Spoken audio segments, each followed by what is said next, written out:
디모데전서 4장 12절부터 16절 한 절씩 교독합니다. 누구든지 너의 연소함을 업신 여기지 못하게 하고 오직 말과 행실과 사랑과 믿음과 정죄에 대하여 믿는 자에게 본이 되어 내가 이를 때까지 읽는 것과 권하는 것과 가르치는 것에 창념하라. 너의 속에 있는 은사 곧 장로의 회에서 안수받을 때에 예언으로 말미암아 맡은 것을 조심 없이 말며 이 모든 일에 전심전력하여 너의 진보를 모든 사람에게 나타나게 하라. 너가 너 자신과 가르침을 삼가 이 일을 계속하라. 이것을 행함으로 너 자신과 너에게 듣는 자가 구원하리라. 아멘. 바울 사도가 가장 마지막으로 편지를 쓴 디모데 전후서에서 이제 디모데 전서의 많은 부분에서 그리스도인의 삶과 직분자의 자격들, 그들의 삶을 쭉 설명하고 4장부터에서는 어떻게 우리가 살아가야 하는가, 지난번에 우리가 보았던 것처럼 경건의 훈련을 해가는데 세 가지를 생각하며 하라 그랬습니다. 즉 하나님의 말씀과 기도로 거룩하여지며 마지막 세 번째는 늘 감사함으로 생활할 것을 얘기합니다. 자, 오늘은 이제 디모데에게 직접 권면의 말을 하고 있습니다. 여기 나오는 것처럼 사람들이 너의 연소함을 업신여기지 못하게 하라. 아마 주위 사람들로부터 나이도 젊고 경험도 많지 않아서 때로는 모든 사역을 순조롭게 하지 못하고 이런저런 불평들이 있었겠죠. 그래서 사람들이 목회자로 디모데를 보는 것이 아니라 그냥 사람으로 평가하기 때문에 문제가 생깁니다. 자, 여기서 시작하면서 제가 한 가지를 물어보겠습니다. 남존여비라는 오래된 한자가 있습니다. 그 뜻이 무엇일까요? 남존여비 옛날 말을 제가 묻는 것 아닙니다. 오늘날 남존여비입니다. 현대에서 꼭 지켜야 하는 것입니다. 남존여비란 말은 남자의 존재 이유는 여자의 비위를 맞추기 위함입니다. 그게 오늘날 남존여비의 의미입니다. 요새는 남자들이 행복하려면 여자분들을 잘 모셔야 됩니다. 제가 이 얘기를 왜 하느냐 하면은 오늘날 교회에서도 이런 모습들이 있다는 것입니다. 오늘날 교회가 많아지고 교회의 경쟁이 심해지고 교회 숫자보다 목회자 수가 더 많아지고 이러다 보니까 목회자들이 교인들의 비위를 맞추는 자기의 사역, 자기의 지위 이런 것을 생각해서 교인들의 비위를 맞추어 가며 하나님 앞에서보다는 자기의 신변 때문에 우왕좌왕하는 분들이 많다는 것입니다. 원래의 뜻이 바뀌는 것처럼 우스갯소리로 남존여비라는 말의 의미가 바뀌는 것처럼 그 이전의 의미도 잘못된 것이고요. 현대화된 의미도 잘못된 것이죠. 마찬가지로 목회자의 자세, 또 목회자를 바라보는 사람들의 자세가 어떠해야 할 것인가, 성경적으로 우리가 살펴보아야 할 것입니다. 지나치게 하나님만을 바라보고 성경만 열심히 연구해도 목회자는 되지 못합니다. 하나님과의 관계만 열심히 잘하고 하나님 말씀을 신학을 공부하고 하나님 말씀을 전하고 그러고 싶으시다면 수도원에 들어가셔서 혹은 사막에 들어가셔서 하나님과 깊은 교제 속에 들어가야만 하겠죠. 반면에 마치 교회가 경영학을 한 사람들처럼 어떻게 하면은 기업을 운영하듯이 사람들을 적재적소에 배치하고 사람들 잘 동원하여서 교회가 숫자적으로 재정적으로 성장하는 것을 키울까라고 생각하는 것도 그것은 목회자의 자세는 아닙니다. 그런 사람들은 비즈니스를 하는 것이 훨씬 낫겠죠. 그러면은 목회자의 자리는 무엇입니까? 그것은 십자가의 자리입니다. 즉 목회라고 하는 말 자체가 하나님의 세상과 이 땅의 세상을 연결하는 다리의 역할입니다. 거기에 하나님의 말씀에 대해서도 깊은 묵상과 이해가 있어야 할 뿐만 아니라 사람들의 입장들, 인간의 죄악성, 인간의 가능성, 인간에 대한 연구도 깊이 있어서 하나님과 사람 사이에 연결해주는, 화목해하는 사역을 감당해야 할 것입니다. 이러한 십자가적인 수평과 수직의 관계를 놓쳐버리면 그는 온전한 목회자라고 하기가 어려워집니다. 그런 입장하에서 오늘 본문을 살펴봅니다. 첫 번째, 12절 말씀에서 누구든지 너의 연소함을 업신여기지 못하게 하고 오직 말과 행실과 사랑과 믿음과 정결에 대하여 믿는 자에게 본이 되라. 첫 번째 가장 중요한 것은 자기의 목회자로서의 정체성입니다.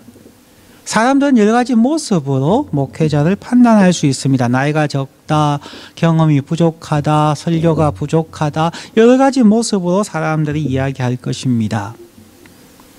그러나 거기에 휘둘리지 아니하고 나를 부르신 하나님 앞에서 내가 누구인가를, 나의 정체성이 무엇인가를 분명하게 아는 것이 중요하고, 그것을 나타내기 위하여 해야 되는 부분들이 말과 행실과 믿음과 사랑과 믿음과 정절에 대하여 믿는 자들, 즉 교인들의 본이 되는 삶이 되어야 한다는 것입니다. 그래서 내가 하나님 앞에 부름을 받았기에 목회자다라고 하는 것은 대단히 위험한 생각입니다. 켈빈 신학교에서 처음부터 강조하는 부분이 바로 주관적 소명과 객관적 소명이다라는 것을 소개해 드렸습니다. 사람들은 자기의 감정으로 목회자가 되려고 하지만 그것은 하나님과의 주관적인 소명이라면 객관적으로 목회자의 소명이 있어야 합니다. 그것이 오늘 여기에 나오는 부분들이죠. 말의 본이 되는 사람. 여기 말이라고 하는 것은 스피치라고 해서 설교나 이렇게 대중연설에 있어서 모범이 될 만한 사람.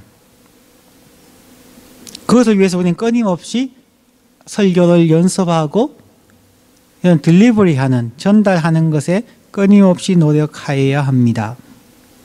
두 번째는 행실에 있어서 그러하여야 합니다. 왜냐하면 사람들은 듣고 배우는 것이 아니라 보고 배우는 가능성이 더 많기 때문입니다.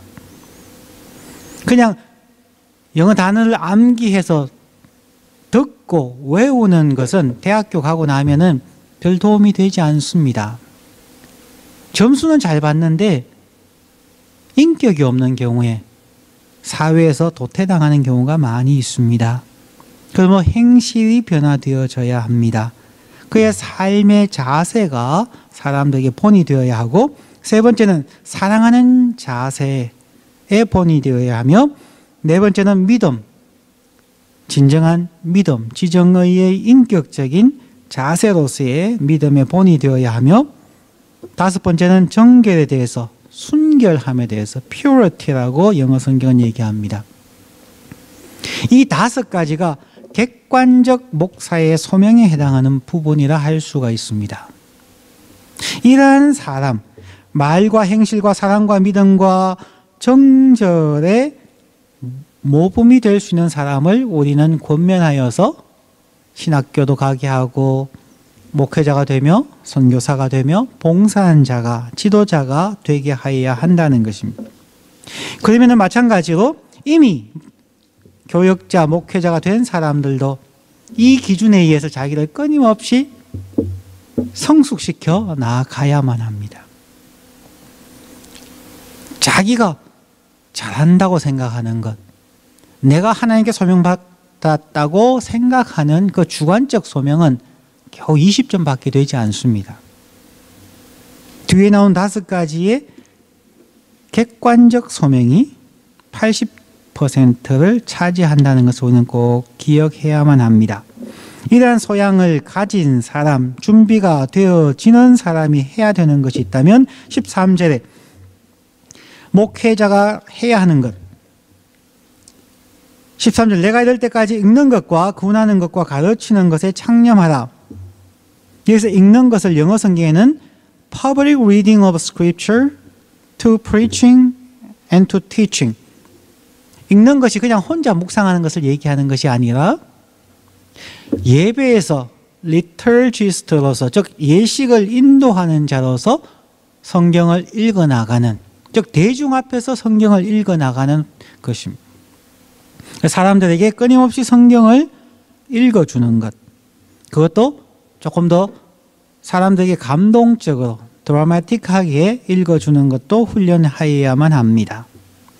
성경을 읽어주는 것과 그 다음 한글 성경에 권하는 것이라고 되어 있지만 NIV 성경은 preaching, 설교라고 되어져 있습니다.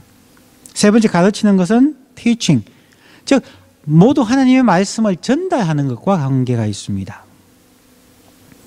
성경을 공적으로 읽고 성경을 설교하고 성경을 가르치는 일에 전념하십시오, 창념하십시오 라고 하는 것입니다.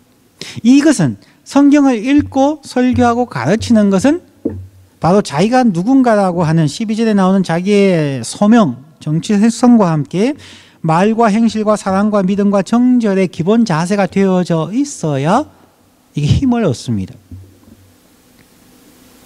사람들이 보기에 설교자가, 목회자가 자신도 이렇게 살려고 노력하는구나 하는 것을 통하여서 그 말씀이 은혜가 되는 것이죠. 14절 말씀에 너희 속에 있는 은사고 장로의 회에서 안수받을 때에 예언으로 말미암아 받은 것을 조심 없이 말며, 이 부분은 이제 주관적 소명입니다. 하나님께서 주관적 소명을 어떤 사람에게 성경에 대한 깊은 감동을 주신 적이 있고, 어떤 사람은 기도하면서 여러 가지 성령의 은사들을 받기도 하고, 은사라고 하는 것은 사역을 위해서 필요한 부분, 하나님께서 주신 것을 얘기하죠. 고린도전서 12장에 나타나는 9가지 은사뿐만 아니라 수많은 다른 은사들도 있습니다. 은사는 사역을 위해서 하나님께서 주신 것입니다. 자, 객관적인 하나님의 소명을 5가지로 앞에서 설명하고 난 후에 이제 주관적 소명으로 하나님께서 주신 은사를 지속적으로 개발해 나갈 것을 이야기합니다. 그러므로 13절에 있는 하나님의 말씀을 공개적으로 읽는 것과 설교하는 것과 가르치는 것을 잘 감당할 수 있는 것은 바로 객관적 소명과 주관적 소명이 함께 가야만 한다 하는 거라는 것입니다. 이렇게 객관적 소명과 주관적 소명이 함께 가야 15절에 있는 것처럼 이 모든 일에 전심전력하여 너의 진보를 사람들에게 나타나게 하라. 하나님의 말씀이 역사하면 정말 하나님의 말씀은 좌우의 날성금과 같아서 우리의 영혼과 골수를 찔러 쪼개기까지 합니다 라고 설교할 때 그 역사가 전달하는 설교자의 삶 속에서 나타나야 되는 것이죠. 하나님의 말씀이 사람을 변화시킨다 라고 한다면 정말 변화되는지에 대해서 목회자는 자신의 삶을 통해서 증명할 필요가 있다는 것입니다. 단순하게 교인들 보고 바뀌십시오, 바뀌십시오 하는 것은 올바른 성경적인 방법이 아닙니다.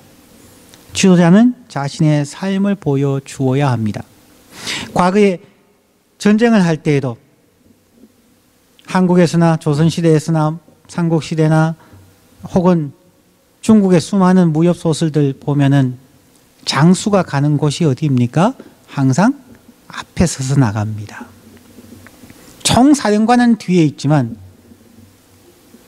싸움을 시작하는 장수들이 말을 타고 앞에 나가면서 부하들을 나를 따르라 라고 얘기합니다. 그렇지 않으면 전쟁이 될 수가 없습니다. 군사들은 전문가들이 아니기 때문에 겁도 많고 어떻게 할지 몰라서 우왕좌왕합니다. 그래서 전쟁을 할 때 가장 먼저 저격수들이 상대방의 장수들을 저격합니다. 오늘날이든 1000년 전이든 2000년 전이든 항상 적의 장수를 공격합니다. 적의 장수가 넘어지면 그 휘하의 군사들은 오합지졸이 되기 때문에 그렇습니다. 사탄도 마찬가지입니다. 일반 교인들을 공격하기보다는 목회자들을 공격합니다. 그러면 충격이 대단하기 때문에 그렇습니다. 자, 공격도 많이 받기 때문에 자신이 객관적 소명과 주관적 소명을 가지고 철저하게 무정되어졌을 뿐만 아니라 교인들을 향하여서 자, 나를 따라오십시오 라고 하면서 자신의 진보를 모든 사람 앞에서 나타내어야만 합니다. 열매를 맺어야만 한다는 것입니다. 그런데 그렇게 하다 보면은 많은 저항들이 있습니다. 본인이 아무리 잘하려고 해도 오해받는 부분이 있고요. 어렵고 힘든 부분들이 많이 있을 수 있습니다. 그때 필요한 것이 하나님의 사랑이죠. 고린도전서 13장이 12장이 끝나고 난 후 은사장이 끝나고 난 후 13장 사랑장에서 사랑에 대해서 설명할 때에 하죠. 사랑은 오래 참고 그리고 마지막 부분에 가면 사랑은 견디느니라. 오래 참고 견디는 것이 사랑의 가장 중요한 부분입니다. 마치 고난주간에 잠시 묵상할 것도 이 땅의 수많은 죄인들 위하여서 하나님은 오래 참으시다가 하나님의 독생자 예수 그리스도를 이 땅에 보내주셨습니다. 그분이 30이 되실 때까지 무엇을 하셨을까요? 또한 공생의 3년 혹은 3년 반 동안 그분은 정말 오래 참으셨습니다. 제자들 향하여서 너희들도 가려느냐?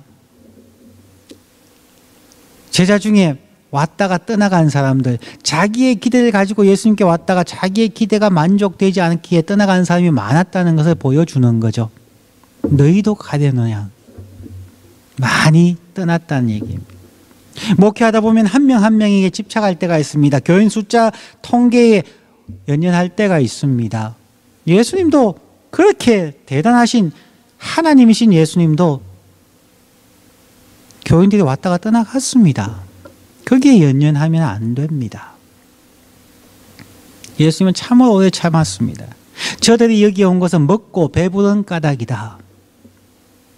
저들이 여기 이렇게 많이 몰려온 것은 병자가 와서 치유함 받았기 때문이다. 저들은 하나님이 누군가를 알기보다는 자기의 필요 때문에 왔고 자기의 필요가 채워지고 난 후엔 떠나갔다. 자기의 기대가 이루어지지 않을 때 그들은 예수도 떠나간 자들입니다. 그런데 사람이 연연하게 된다면은 하나님 앞에서 온전한 신앙의 삶을 살 수가 없습니다. 예수는 오래 참으셨습니다.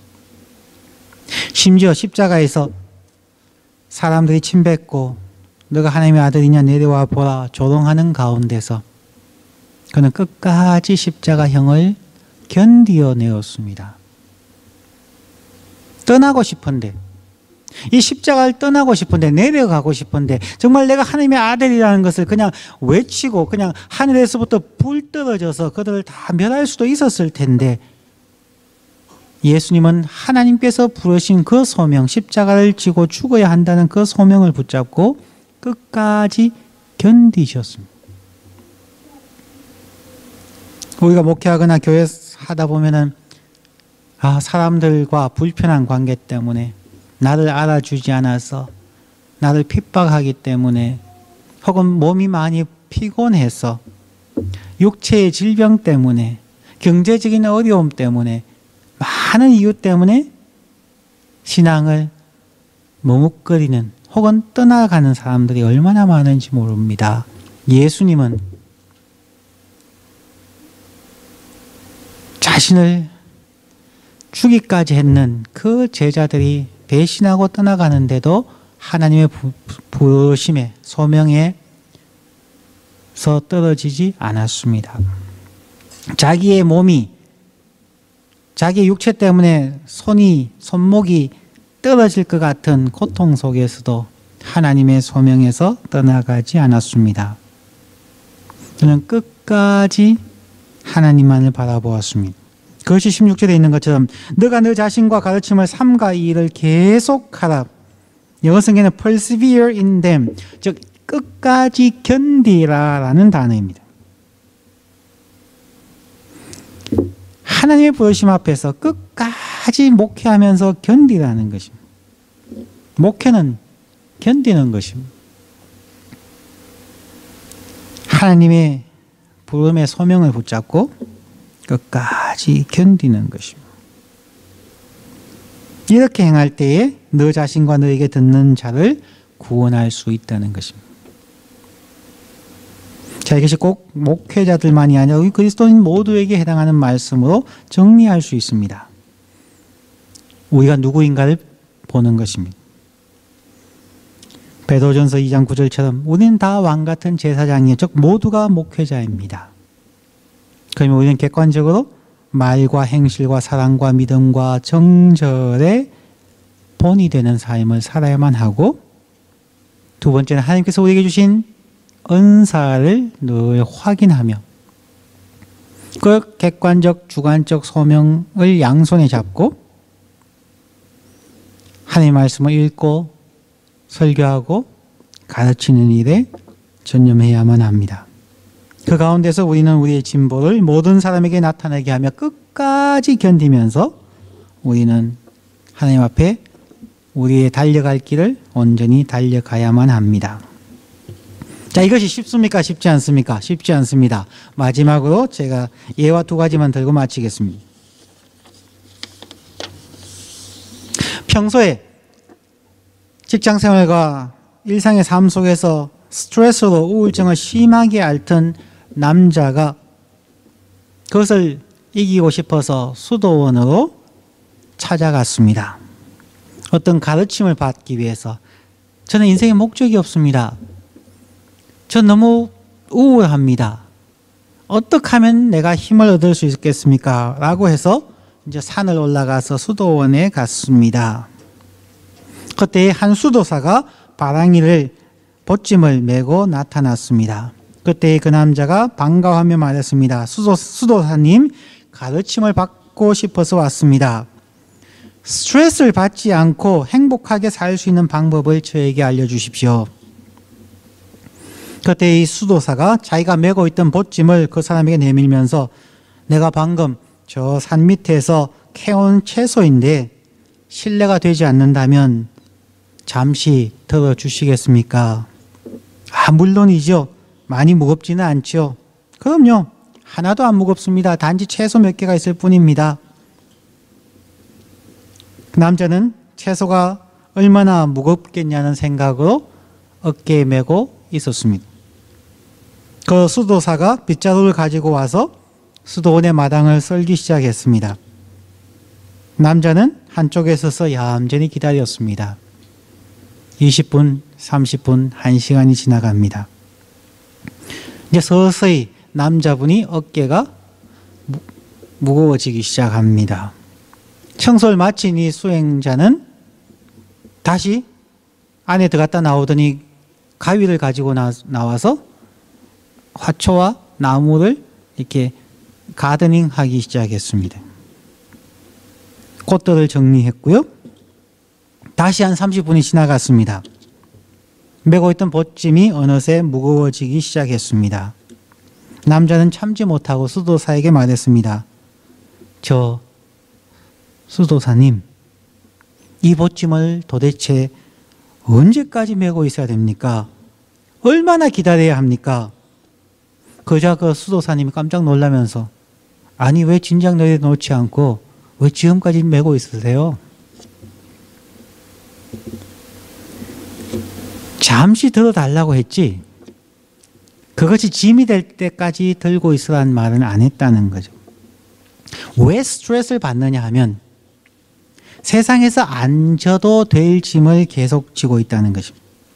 진작 내려놓아도 될 짐을 계속 짊어지고 무겁다고 하는 사람들이 꽤 많이 있습니다. 예수님이 우리의 구원자라고 얘기하면서 우리의 삶을 예수님께 맡긴다고 했으면 우리의 삶의 짐도 내려놓아야 되죠. 한 50여 년 전에 미국에서 오신 선교사님들이 우리 할머님들, 할아버님에게 늘 했던 얘기입니다. 시골 장터에서 보찜을 지고 오는데 버스에 타라고 했더니만 타수는 계속 머리에 쥐고 간다는 것이죠. 아니 그 보찜을 내려놓으세요. 제 몸만 태워주셔도 감사한데 어떻게 보찜까지 제가 내려놓습니까?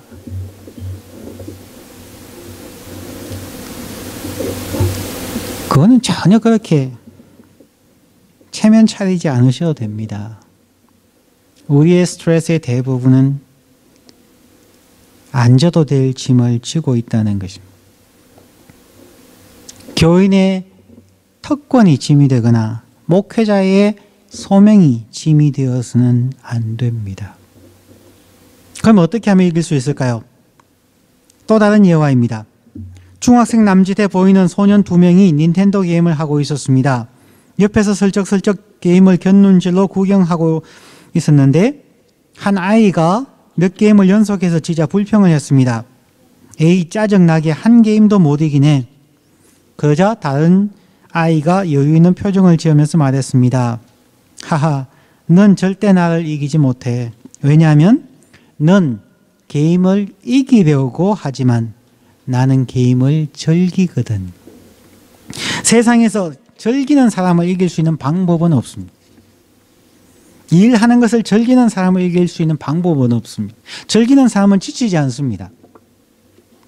프로 선수들도 경기를 즐기는 사람은 오랫동안 하지만 내가 이것에서 돈을 벌어야지, 이것을 위해서 명성을 얻어야지, 그렇게 하면은 몸에 힘이 들어가고 오래 하지 못합니다. 몸에 힘이 들어가면 근육을 다치고 뼈를 다치고 상할 수밖에 없습니다. 즐기셔야 됩니다. 오늘 말씀을 정리합니다. 예수님도 엄청 힘드셨겠지만 그분은 그의 사역과 심지어 사람들에게 오해받는 것, 십자가에 달리시는 것까지 그분은 즐기셨다는 것입니다. 어디서 즐겼는지 알 수 있을까요? 예수님의 말씀이 그렇습니다. 우리가 잘 아는 것처럼 히브리서 12장 2절 말씀입니다. 믿음의 주여 또 온전케 하시는 이 예수를 바라보자. 저는 그 앞에 있는 즐거움을 위하여 십자가를 참으사 부끄러움을 개의치 아니하시더니 하나님 보좌 우편에 앉으셨느니라. 예수님은 그 앞에 있는 십자가, 그 앞에 있는 고통스럽고 부끄러운 것들도 즐거움이라는 큰 그림 안에서 그 앞에 있는 즐거움을 위하여 참고 견디셨다는 것입니다. 즐기는 사람을 이길 방법은 없습니다. 예수님처럼 십자가조차도 즐겨버리시면 부활의 새 생명이 있습니다. 성도 여러분, 교회 생활 하실 때 힘드시지 않습니까? 신앙생활이 짐이 되고지는 않습니까? 신앙생활을 즐기십시오. 교회 생활을 즐기십시오. 목회하시는 분들 다른 교회와 비교해서 혹은 교인 한 명에 울고불고 할 이유 전혀 없습니다. 즐기십시오. 즐기면 이깁니다. 기도하겠습니다.